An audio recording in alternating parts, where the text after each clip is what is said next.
ሁል ጊዜ በውስጣችሁ የሆነ ነገር እንደጎደላችሁ ይሰማችኋል። ሁሉም ነገር አሟልታችሁ እያለ ደስ የሚል ነገር ወይም ደስታ ከውስጣችሁ ይርቃችኋል። ምናልባትም ችግሩ ዛሬ ሳይሆን ትላንትና በልጅነታችሁ የሆነ የተሰወረ ቁስል፣ የልጅነት ቁስል በልባችሁ ሊኖር ይችላል። በነገራችን ላይ የልጅነት ስሜት ቸልባይነት እንደ አካላዊ ጥቃት ወይም እንደ አካላዊ ጉዳት ላይታይ ይችላል። ግን በአእምሯችን ተቀምጦ ሁል ጊዜ በሄድንበት፣ በተቀመጥንበት፣ በቆምንበት ስናድግ ትልቅ ስንሆን እንዴት ነው ከጉርምስናችን ጀምሮ እስከ ጉልምስናችን ድረስ እየተከተለ እጅግ ብዙ ስቃዮችን በኛ ላይ ሊያደርስ ይችላል። የልጅነት ስሜት ቸልባይነት እንደ አካላዊ ጥቃት ወይም ደግሞ እንደ ብዙ ጊዜ እንደምናውቃቸው የአካላዊ ጉዳቶች የማይታይ ይሆንና ግን በአእምሯችን እንደ ትልቅ ጠባሳ ተቀምጦ እጅግ በጣም ህይወታችንን ሊያሰቃይ ይችላል። ስለዚህ አንዳንዴ ውስጣችሁ ደስታ ሲጎላችሁ፣ የሆነ ነገር የጎደላችሁ ሲመስላችሁ፣ የሆነ መከፋት በልባችሁ ሲኖር ምናልባትም ትላንትና ያላከማችሁት፣ ትላንትና ከራሳችሁ ጋር ያልተነጋገራችሁት፣ ከራሳችሁ ጋር ያልፈታችሁት እጅግ በጣም ትልቅ ቁስል፣ የልጅነት ስሜት ቸልባይነት ቁስል በውስጣችሁ ተቀምጦ ሊሆን ይችላል። 3 ነጥቦች እናነሳለን በዚህ ቪዲዮ። አንደኛው ስሜታችንን መረዳት ወይም ደግሞ ምንድነው ችግሩ የሚለውን ነገር መረዳት። ሁለተኛው ደግሞ መለየት። ሶስተኛው ፈውስ። እንዴት ነው ከዚህ ነገር የምንፈወሰው የሚለውን እናያለን። ስሜታዊ ቸልባይነት በሰፊው መረዳት ያስፈልጋል። ይሄን ነገር ማለት ነው። ልክ ቅድም እንዳልኳችሁ የአካል ጉዳት፣ የአካል ላይ ያለ ጥቃት ይታያል፣ ቶሎ እናየዋለን። ግን ስሜት ወይም የስሜት ጥቃት በምንም መልኩ ሊታይ አይችልም። ምንም ልናደርገው አንችልም። ግን በውስጣችን እጅግ በጣም ይዘነው ረጅም ጊዜ የቆየንበት፣ የታመምንበት፣ ብዙ ሰዎች የሚሰቃዩበት፣ ብዙ ሰዎች በዚህ የስሜት ቸልባይነት ወይም ደግሞ የልጅነት ጊዜ ስሜትን ቸል በመባል የመጣ ቁስል አለባቸው ማለት ነው። ስለዚህ አንደኛው ይህንን ነገር መረዳት ያስፈልጋል። እጅግ በጣም እንዴት ነው ክፍት ሆነን ራሳችንን ሳንዋሽ ከራሳችን ጋር መግባባት ያስፈልገናል ማለት ነው። የጎደለንን ስሜት ድጋፍ መለየት። ምንድን ነው የጎደለን? ምን ነበረ ሰዎች እንዲደግፉ የምፈልገው? ምን ነበረ የምፈልገው ነገር ብለን መለየት ያስፈልጋል። የቤት ውስጥ ሁኔታ፣ አንዳንዴ ቤታችን ውስጥ ያለ ሁኔታ፣ ልጆች ምግብ ሊበሉ ይችላሉ፣ ትምህርት ቤት ሊሄዱ ይችላሉ፣ ልብስ ሊኖራቸው ይችላል፣ ልብስ ሊገዛላቸው ይችላል። ብዙ በቃ ይሄ ተሟልቶላቸዋል ተብሎ የሚታሰቡበት ላይፍ ላይ ሊኖር ይችላል። ነገር ግን ሲያዝኑ የሚያጽናናቸው ሰው፣ የሚደግፋቸው ሰው፣ አይዞህ ልጄ የሚላቸው ሰው ወይም ሚለን ሰው አተን ሊሆን ይችላል ያደግ ነው። ሌላኛው ለስኬታችን የሚያጨበጭብልን ሰው፣ ጎበዝ አንተ እኮ ሚለን የምንባልበትን ላይፍ ሊሆን ይችላል ያጣ ነው። እንደዚህ አይነት ነገሮች ሲያጋጥሙን በቃ ለስሜታችን ዋጋ እንደሌላት ዓለም አድርገን ነው የምናስበው። ወላጆቻችን፣ በአካባቢያችን ያሉት ሰዎች፣ የምናውቃቸው ሰዎች ለስሜታችን ዋጋ ማይሰጡት ነው ይመስለን። ስለዚህ እንደ ልጅ ወይም ደግሞ እንደ ሰው የምንፈልገው የመወደድ፣ የመደነቅ፣ የሰዎችን እንክብካቤ፣ ሀዘኔታ እየፈለግን ግን ያንን ነገር ሳናገኝ ግን ስንታይ ሁሉም ነገር ለብሰን ጥሩ ተምረን ጥሩ አድገን ጥሩ በልተን ሊሆን ይችላል። ግን ደግሞ እንደ ልጅ ወይም ደግሞ እንደ ሰው የሚያዝንልን፣ የሚያቅፈን፣ የሚያባብለን፣ ጎበዝ ስንሆን የሚያደንቀን፣ ስንወድቅ የሚያነሳን ሰው ሳይኖር ካደግን ይሄ የስሜት ቸልባይነት ችግር ነው ማለት ነው። እነዚህን ነገሮች መለየትና ማወቅ ያስፈልጋል ማለት ነው። የትኛው ስቴጅ ላይ ነበረ የወላጆቼን አታችመንት ያጣሁት? የትኛው ስቴጅ ላይ ነበረ ከወላጆቼ ጋር ቅርብ ያልሆንኩት? ወይም ደግሞ እንዴት ነው ያደግኩትኝ የሚለውን ነገር ተመልሰን በማየት ራሳችንን ሂል ለማድረግ፣ ራሳችንን ለማከም፣ ራሳችንን ለመፈወስ መዘጋጀት አለብን። ራሳችንን ከመፈወሳችን በፊት ፕሮሰስ ስለሆነ ፈውስ በራሱ ምን ማድረግ አለብን? መረዳት አለብን። ላይፋችንን መረዳት አለብን። ያጋጠመንን ነገር መረዳት አለብን። አእምሯችን ውስጥ የነበሩት የልጅነት ስሜታችን ጠባሳችንን ማወቅ መቻል አለብን ማለት ነው። ልጅ ወላጁ ስሜቱን የማይጋራው ከሆነ፣ ማያደንቀው ከሆነ፣ ማያባብለው ከሆነ፣ ፍቅር የማይሰጠው ከሆነ፣ ማይስመው ከሆነ፣ ማያቅፈው ከሆነ፣ ከሱ ጋር ታይም ጊዜ ማያሳልፍ ከሆነ ውጤቱ ምንድን ነው የሚሆነው? ይሄ ልጅ ሲያድግ በውስጡ ባዶነት እየተሰማ ያድጋል ማለት ነው። በቃ ምንም ሴንስለስ የሆነ ላይፍ ይኖረዋል። ኢሞሽን አይኖረውም፣ ለሰዎች ሀዘኔታ አይኖረውም፣ ሀዘን አይገባውም፣ ደስታ ቶሎ አይገባውም ማለት ነው። ስለዚህ ይሄ ነገር የመጣበት ወይም እንደዛ አይነት ስሜት ካላችሁ ብዙዎቻችሁ ቶሎ በነገሮች የማትደሰቱ ከሆነ፣ ባገኛችሁት ነገር ተመስገን የማትሉ ከሆነ፣ እንዴት ነው እሱ? ወይም ደግሞ እጅግ በጣም ቶሎ የሚከፋችሁ ከሆነ ስሜታችሁ ከሚታወቀው ወይም ደግሞ ኖርማል ከሆነው ወጣ ያለ ከሆነ ይሄ ከዛ ቁስል ወይም ከዛ ችግር የመጣ ውጤት ነው ማለት ነው። ሶ አንደርስታንድ ማድረግ አለብን ማለት ነው። ይህንን ውጤት ለመቀየር ምን ማድረግ አለብን ነው።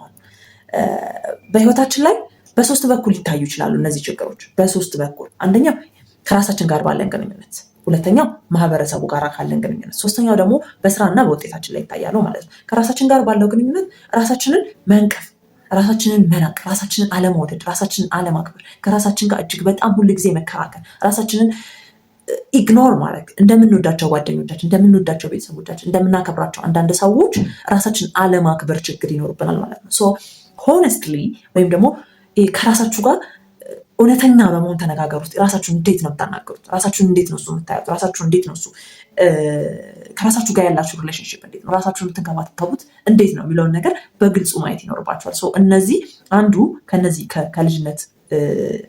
ከልጅነት ጊዜ ወይም ከልጅነት ስሜት ቁስል ወይም የልጅነት ጊዜ ስሜት ቸልባይነት የሚመጣ ጠባሳ የሚያመጣቸው አንዱ ነገር ራሳችንን እንዳናከብር፣ ራሳችንን እንድንንቅ፣ ራሳችንን እንዳንወድ፣ ራሳችንን እንዳናቀርብ፣ ራሳችንን ትሪት እንዳናደርግ፣ ለራሳችን ሀዘኔታ እንዳይኖረን ያደርገናል ማለት ነው። አንደኛው በዚህ በኩል ነው የሚታየው። ችግሩ እንዴት ነው የሚታየው ለሚለው፣ ሁለተኛው ከማህበረሰቡ ጋር ያለን ግንኙነት። ሰዎችን አናምን፣ የሰዎች እምነት አይኖረንም። የራሳችንን ነገር ግልጽ ሆነን ከሰዎች ጋር ለመገናኘት ወይም ከሰዎች ጋር ሪሌሽንሽፕ ለመፍጠር ሰዎች ማንነታችንን ሲያውቁት ላይክ ማይወዱን፣ ማይራሩልን፣ በጥሩ እይታ ማያዩን ይመስለናል። ይህንን ነገር እንዴት ነው ከሰዎች ጋር ያለኝ ሪሌሽንሽፕ እንዴት ነው? ወይም ደግሞ ሰዎችን እንዴት ነው ማያው? ሰዎችን እንዴት ነው እሱ አፕሮች ማድርገው? ይሄ ፍራንክሊ ሆነን ኦፕን ሆነን መሄድ ያለብን ሊሚቴሽን ድረስ ሄደን ነው የምንቀርባቸው ወይስ የውሸት ነው የምንስቅላቸው? ከነሱ ጋር ያለን ታይም የምናሳልፈው ግዴታ ስለሆነብን ነው ወይስ እንዴት ነው የሚለውን ነገር ማየት ይኖርብናል። ማህበረሰባዊ ወይም የማህበራዊ ግንኙነታችን ላይ አንዱ ተጽዕኖ አድርጎ የሚያመጣብን ነገር ይሄኛው ነው ማለት ነው። በዚህ በኩል ይመጣል ይታያል ማለት ነው። ሌላኛው የስራና የውጤታማነታችን ላይ ፍላጎታችንን በግልጽ አንናገርም። ዲዘርቭ አደርጋለሁ ይገባኛል ብለን እናስበውን ነገር አንናገርም። ውጤታማ አንሆንም ማለት ነው። የተሰጠንን ነገር ብቻ የምንቀበል እንሆናለን፣ ወይ እሺ የምንል ብቻ እንሆናለን፣ ወይ አኩራፊዎች እንሆናለን፣ ወይ በጣም እንነጫንጫለን። ወጣ ያለውን ኖርማል ያለውን አሁን ባህሪያችንን ስናይ ከምን የመጣ ነው የሚለውን ነገር ኖቲስ እያደረግነው ወይም ደግሞ እያየነው ራሳችንን በየሰከንዱና በየሰዓቱ እየጠየቅን ለምን እንዲህ ተሰማኝ፣ ለምን እንደዚህ አስብኩኝ፣ ለምን እንደዚህ ሆንኩኝ የሚለውን ነገር እያሰብን መሄድ መቻል ይኖርብናል ማለት ነው። ራሳችንን ለማከም ራሳችንን ለመፈወስ ማለት ነው። በእነዚህ 3 ነገሮች ይገለጻሉ። ሌላኛው ይሄንን ካልን የሚገለጹበት መንገዶች ሌላ 5 ነገሮችን ተግባራዊ ምክሮች ወይም ደግሞ ራሳችንን የምንፈውስበት በእርግጥ ፕሮሰስ ቢሆንም ግን ሂንቱን እንነጋገርበት። ራሳችንን ሪከቨር የምናደርግበት ሂል የምናደርግበት 5 ነጥቦች እናንሳ። አንደኛው ስሜታዊ ንቃተ ህሊና፣ ይህንን ማሳደግ። ምን እየተሰማኝ ነው ብለን ራሳችንን መጠየቅ። ይሄ ጀነራል የሆነ ወርድ ደህና ነኝ የሚለውን ነገር ሳይሆን ተከፍቻለሁ፣ አዝኛለሁ፣ ደስ ብሎኛልም ከሆነ ደስ ብሎኛል፣ ከፍቶንም ከሆነ ለምን ከፋኝ፣ ለምንድን ነው ያዘንኩትኝ፣ ለምንድን ነው ጥሩ ስሜት ያሌለኝ፣ ለምንድን ነው እየደበረኝ ያለው፣ ለምንድን ነው ስትረስ እየተሰማኝ ያለው የሚለውን ነገር ከራሳችን ጋር በግልጽ መነጋገር መቻል አለብን። ባይዘው የማይገባን አንዱ ነገር ምንድን ነው? ከራሳችን ጋር ግልጽ አንሆንም። ራሳችንን ቶሎ ይሄ ብሌም ማድረግ፣ ራሳችንን መንቀፍ፣ ራሳችንን አውርደን ማየት እንጂ ከራሳችን ጋር ግልጽ ሆነን መነጋገር ብዙ ጊዜ አንችልበትም። እነሱን ነገሮች ማድረግ አለብን። በግልጽ ከራሳችን ጋር መነጋገር ይኖርብናል ማለት ነው። ሌላኛው ለራሳችን ርህራሄ መስጠት። ይሄ ምናልባት ጓደኞቻችን መጥፎ ነገር ቢያማክሩን ቶሎ ደራሽ ሆነን ምክር በምንሰጠው ልክ ለራሳችን እጅግ ሩህሩህ መሆን መቻል አለብን። ራሳችንን መንከባከብ መቻል አለብን። ለራሳችን ሀዘኔታ ሊሰማን ይገባል ማለት ነው። ለምን ለሰዎች የምንሰጠውን አይነት ርህራሄ ለራሳችን አይኖረንም? ለምን ለሰዎች የምናሳየው መልካም ፊት ደስ ሳይለን እንኳ አንዳንዴ ለሰዎች ፈገግ እንላለን። ውስጣችን እጅግ ተናዶ ግን ደግሞ ለዛ ሰው መጥፎ ፊት ማሳየት ስለሌለብን ጥሩ ፊት ማሳየት ስላለብን ፈገግ የምንልበት ሁኔታ አለ አይደለ? ልክ እንደዛው ለራሳችን እጅግ ሩህሩህና አዛኝ መሆን አለብን። ራሳችንን መንከባከብ መቻል አለብን ማለት ነው። ሌላኛው የግንኙነት ድንበሮችን ማበጀት። አይ ኖ የሚሉ ቃላቶችን መለማመድ። ባይ ዘ ዌይ ኖ ማለት መብት ነው። ኖ ማለት እንደ መብት ማየት መቻል አለብን። ነው ማለት ጥላቻ አይደለም። ይልቁንም ለራሳችን የሚኖረንን ላይ እንክብካቤ ነው የምናሳየው። ለሌሎች ሰዎች ስንል የራሳችንን የስሜት ጤንነት አሳልፈን መስጠት ማቆም አለብን። ጥሩ የማይሰማን ወይም ጥሩ ሳይሰማን ልክ ሰማን ስለጠየቀን ብቻ የሆኑ ሰዎች ስለጠየቁን ብቻ እሺ ብለን የማይስማማን የማንወደውን ነገር ማድረግ የለብንም ማለት ነው። ስለዚህ ኖ ማለት የጥላቻ ወይም ደግሞ ሰውን የመናቅ ስሜት ሳይሆን ለራስ ክብር የመስጠት ነገር ነው። ወይም ካልሆነ ደግሞ በአንዴ ኖ ማለት ማንችል ከሆነ ለመለማመድ ያክል እስኪ ላስብበት፣ እስኪ ይህንን ነገር ከራሴ ጋር ካሳብኩኝ በኋላ መልሳለሁ ብለን ለሰዎች ላስብበት የሚል ወይም ጊዜ ስጡኝ የሚል አይነት ምላሽ መስጠት መቻል አለብን ማለት ነው። ወሰን ማበጀት። አንዳንድ ሰዎች የማይመለከታቸውን ነገር ሊያወሩ ይችላሉ። ስለማይመለከታቸው ነገር ሊናገሩ ይችላሉ። የሌላቸውን ስም ሊሰጣችሁ ይችላሉ።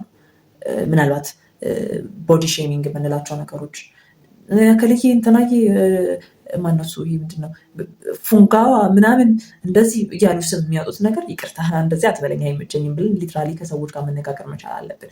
ምናልባትም ያ ሰው የአክሴፕት ላያደርገው ይችላል። ግን አንዳንዴ ወይ ደግሞ ያንን ቃል አሳልፈን ወደ ውስጣችን አስገብተን እኛ ከዛ ቃል ጋር ኮኔክት እንደምናደርግ አድርገን ማሰብ የለብንም። ያ ቃል እኛን አይገልጽንም፣ አይደንቲፋይ አድርገንም ብለን ከራሳችን ጋር መነጋገር አለብን ማለት ነው። በነገራችን ላይ የሆነ እርዳታ መጠየቅ ማለት መሸነፍ ማለት አይደለም። ወይም ደግሞ እስኪ ይህንን ነገር ንገረኝ፣ እስኪ ይህንን ነገር አላውቀውም አሳየኝ፣ እስኪ ይህንን ነገር አግዘኝ ማለት መሸነፍ አይደለም። ኢጓችንን ሰብረን መጠየቅ ያለብንን ነገር ሁሉ መጠየቅ አለብን። ማንም ሰው ብቻውን የቆመ የለም፣ ወይም ማንም ሰው ያለ ሰው እርዳታ የቆመ የለም። ይልቁንም የሰዎችን እርዳታ የተጠቀሙ ሰዎች ናቸው በነገራችን ላይ ከፍተኛ ቦታ ላይ የሚደርሱት። እዩዋቸው፣ ከዜሮ ከጀመሩ ይልቅ የሰዎችን እርዳታ አግኝተው ከሆነ ነገር የጀመሩ ሰዎች ናቸው ትልቅ ቦታ የደረሱ። ስለዚህ በስሜትም ቢሆን በሌላም ነገር ቢሆን በትንሹ እንደዚህ እኮ ተሰምቶኛል ምን ሆኜ ነው የሚለውን ነገር እንኳን ሳይቀር የሰዎችን እርዳታ መጠየቅ መቻል አለብን። ይሄን ይመስላል ቪዲዮችን፣ ይሄን ይመስላል። ቴንኪው አዳምጣችሁ እዚህ ድረስ ለደረሳችሁ በሙሉ እባካችሁን ይሄ ቻናል ትልቅ ቦታ እንዲደርስ እንፈልጋለን። ሰብስክራይብ፣ ላይክ እንዲሁም የተሰማችሁን ነገር መጨመር ያለበት መቀነስ ያለበት እንዲሰራ የምፈልጉትን ነገር ኮሜንት ላይ አስቀምጡልኝ። ቴንኪው በጣም አመሰግናለሁ። ላይክ እና ሰብስክራይብ እንዳይረሳ። አመሰግናለሁ።